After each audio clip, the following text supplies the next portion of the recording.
আসসালামু আলাইকুম সবাইকে। আমি মোহাম্মদ হাসান হাবিব স্বচ্ছ। আচ্ছা, অনেকেরই প্রশ্ন থাকে যে রোজা থাকছি কিন্তু আমি সেইভাবে বেনিফিট পাচ্ছি না, মানে রোজা থাকার ফলে যে উপকারিতা সেই উপকারিতা আমি পাচ্ছি না। কারণ কি? আপনার ইফতার এবং সেহরির প্লেটটা অবশ্যই লক্ষ্য করুন। কি দিয়ে শুরু করবেন? ইফতার আমার মতে ইফতার খেজুর দিয়ে শুরু করবেন। আমার দাদা ভাই এই নিয়মটা ফলো করতেন। তিনি ১ থেকে ২টা খেজুর খাইতেন।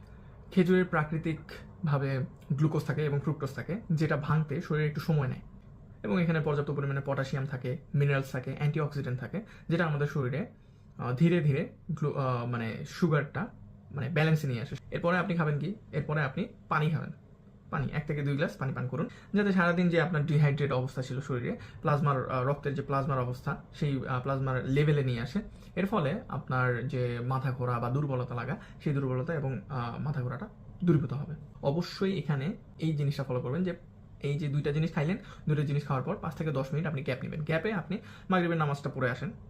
যখন আপনি ৫ থেকে ১০ মিনিট গ্যাপ নেবেন, তখন আপনার ইনসুলিন বা বিটা সেল থেকে নির্গত হওয়া যে ইনসুলিন, সেই ইনসুলিনটা অ্যাক্টিভ হয়ে যায়। অ্যাক্টিভ হলে আপনার শরীর হজমের জন্য প্রস্তুতি নেয়। সরাসরি ভারী খাবারের উপর ঝাঁপাবেন না। আশা করি নিয়মটি মেনে যদি আপনি চলেন, তাহলে আপনার রোজা আরও বেনিফিট দিবে ইনশাআল্লাহ।